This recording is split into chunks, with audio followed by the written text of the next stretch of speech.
Salut les amis, j'espère que vous allez tous très très bien. Ah oui, j'ai un petit œil, j'ai le soleil, on profite du moment, on a encore un super beau temps. Donc je vais faire un petit tour avec Black Panther.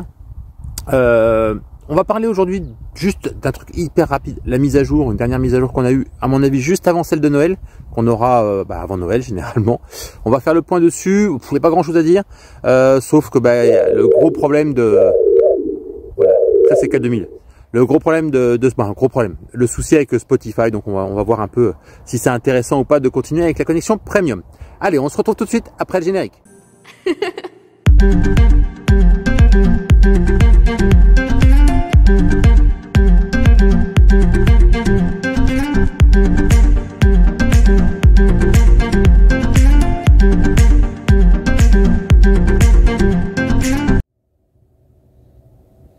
Bon voilà, alors tout à l'heure j'ai changé mon volant, je sais pas si vous vous souvenez, j'avais un volant granulé parce que défaut Tesla, donc le volant est changé, on voit quand même la différence, le volant est quasiment neuf.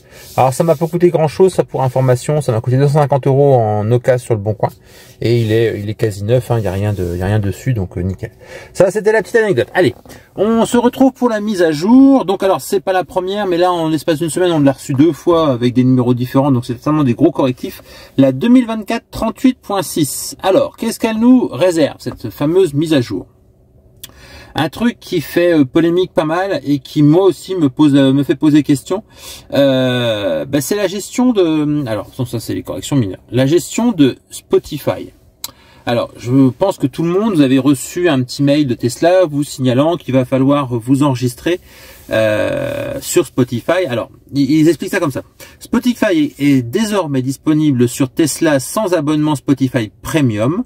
L'écoute sans publicité, la pré-écoute des listes de lecture et les changements de pistes illimitées demeurent l'exclusivité des membres Spotify Premium. Donc nécessite la connexion Premium ou une connexion Wi-Fi. Alors, qu'est-ce que ça veut dire? Il y a deux interprétations. Où on n'aura plus du tout la connexion Spotify en version comme on l'a actuellement. Je vous rappelle qu'actuellement on a accès aux playlists, etc. On a une version réduite de Spotify, mais une version qui est fonctionnelle et qui est vraiment très bien. C'est ce qui moi m'avait plu aussi en prenant un Tesla, c'est que j'avais Spotify en permanence et que ça me posait aucun souci d'abonnement et quoi que ce soit. Donc là, on nous dit que peut-être, alors c'est assez compliqué, qu'on n'aurait plus Spotify. Donc ça, on va le savoir d'ici peu, parce que je crois que c'est d'ici 15 jours où la mise à jour va être effective et Spotify on ne l'aura plus ou on l'aura encore, mais c'est encore très très aléatoire.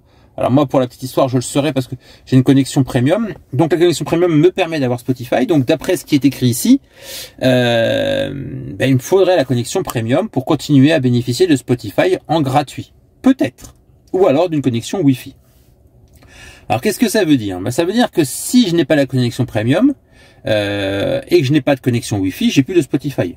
J'ai plus que la radio, donc le truc basique de la voiture. Bon, pourquoi pas, ça peut suffire.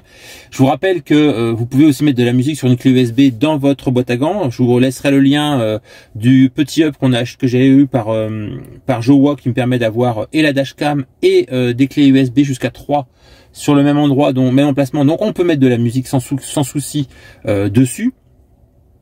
La vraie question, c'est de savoir si avec la connexion premium on conserve Spotify ou pas. Voilà, ça c'est la vraie question. Parce qu'après, se poser la question de est-ce que la connexion premium à 10 balles par mois est-elle vraiment intéressante sans Spotify? Parce que là, sur le coup, à part Spotify et le GPS, je vous rappelle le GPS qui est ici, à part ça, le GPS en version satellite, sinon on a une version comme ceci, si on n'a pas de connexion premium. C'est un GPS, j'ai envie de vous dire, et on n'a pas non plus les différentes difficultés à la couleur sur les routes qui signalent que la route est encombrée ou pas encombrée, et on n'a pas les radars non plus, si on n'a pas la connexion premium. Donc voilà, la vraie question c'était pardon, excusez-moi, je vais me remettre, pardon, hop, je reviens en arrière. Logiciel, je vous rappelle, note de mise à jour. Donc, est-ce qu'on va conserver cette connexion premium ou pas? Ça, c'est vraiment le gros point d'interrogation, parce qu'on n'est pas vraiment bien sûr de ce que nous réserve cette mise à jour. On le verra dans ces quelques jours et je n'hésiterai pas à me plaindre. Tout de suite, il y a eu des gens qui se sont plaints. Moi, je vais attendre et puis je n'hésiterai pas à me plaindre si je perds la connexion premium. Et je pense que je n'hésiterai pas non plus à me désabonner de la connexion premium Tesla. Voilà, parce que j'en vois plus beaucoup d'intérêt. Moi, j'ai une box Wi-Fi de chez Orange, donc je pourrais tout à fait continuer à conserver Spotify avec la box Wi-Fi dans la voiture. Donc ça sera à voir. Autre petite nouveauté, c'est la personnalisation de l'inclinaison des rétroviseurs. Je vous rappelle qu'on pouvait, lorsqu'on faisait l'enclencher de marche arrière, on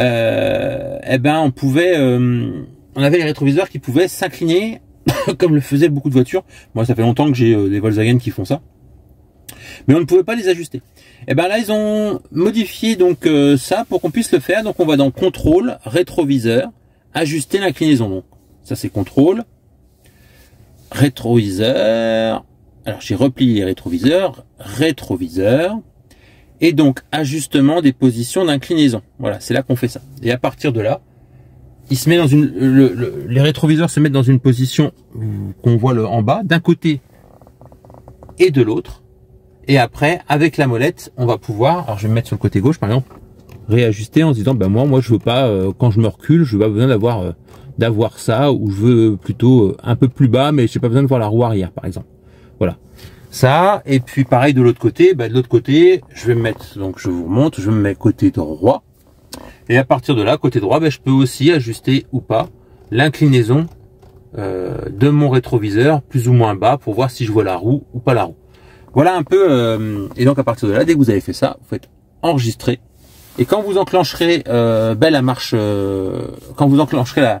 la marche arrière, automatiquement les rétroviseurs reprendront leur position initiale. D'ailleurs là, ils sont remis en position normale quand j'ai désactivé le réglage. Voilà. Donc ça, c'est une petite option intéressante. Moi, j'aime bien. Ça permet de les ajuster comme on a envie et pas automatiquement. Autre petite amélioration, donc Panneau Diagnostic propose davantage d'informations sur votre connexion Wi-Fi ainsi que des astuces pour l'améliorer. Alors, le panneau diagnostic, alors je prends ce que c'est là-haut, non c'est pas là-haut, ça c'est le SOS, donc je ferme ça. Si je referme, c'est vrai que ça a changé, avant on avait l'information du, alors on va se mettre ici, alors, ah oui, on a beaucoup plus d'informations sur les dispositifs avancés. On a vraiment plus d'infos. Si je me mets ici en connexion là, voilà. Donc là, vous allez voir que j'ai, vous voyez, une box orange. J'active ou j'active pas, ça dépend de ce que j'ai besoin ou pas de voir avec la box orange. Donc visiblement, on a plus d'informations ici. Alors, on a peut-être ces informations là. Est-ce que c'est intéressant ou pas de les avoir? Je sais pas. Bon, ça reste encore des choses à affiner. Je pense que les geeks, les 100% geeks seront peut-être plus intéressés que moi. Moi, je ne vois pas en quoi ça peut être intéressant.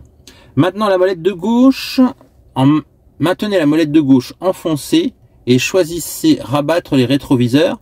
Ah oui, donc la molette de gauche, si je l'enfonce, voilà, ici, on va pouvoir, dans les options, choisir, alors moi j'ai mode sport ou confort, mais on va pouvoir, hop, en faisant ça, on va avoir enregistrement dashcam, luminosité, et on a replié les rétros qu'on n'avait pas avant. Alors moi, cette option replier les rétros, je l'ai avec mon hub. Je vous rappelle, ici j'ai un hub. Alors, je sais pas s'il va s'activer, voilà. Et là, j'ai mis rabattre mes rétros. En automatique, mes rétros se rabattent directement et je rappuie dessus. Voilà, et ça remet les rétros. Bon, voilà, ça c'est, ça fait partie des options. On appuie longuement sur le. Alors, là je l'ai activé. Voilà, et on va pouvoir changer. Donc, je vous rappelle, on pouvait faire essuie-glace, ventilation, température, rien du tout. Et là on a donc replier les rétros, c'est la nouveauté. Moi je m'étais mis passer en mode sport ou accélération. Chauffage volant, je me souviens pas qu'on avait, ils avaient mis ça. Position de dégivrage. Ah tiens, je vais activer celle-ci. Donc pour la sélectionner, un coup de la molette vers la droite. Et là, on va mettre arrêt parce que j'en ai pas besoin. Voilà, ça c'était une des améliorations. Ensuite, mise à jour comprend d'importants correctifs de sécurité comme tout le temps. Et cette mise à jour comprend des corrections mineures pour amélioration. Voilà. Voilà un peu ce qu'on a à dire sur cette mise à jour 2024 38.6. Allez, pour finir cette petite vue de mise à jour, comme je fais assez souvent, je vous dis, abonnez-vous. Ça, c'est un truc qui est important pour moi, pour la chaîne, pour essayer de me dynamiser et de me faire avancer dans les chaînes YouTube. Ça me plairait bien. On va parler un peu dans mes vidéos suivantes là, d'un point de vue que j'ai envie de vous partager sur ces fameuses magnifiques voitures électriques que l'on nous présente, mais à des prix prohibitifs. Donc ça, on va en parler parce que je trouve que c'est n'importe quoi. Sous prétexte qu'on amène une nouvelle technologie au niveau du déplacement, et ben on se retrouve avec des véhicules qui sont prohibitifs. Donc on va en parler dans ces prochaines vidéos. Sinon, eh ben je vous dis à ciao, abonnez-vous.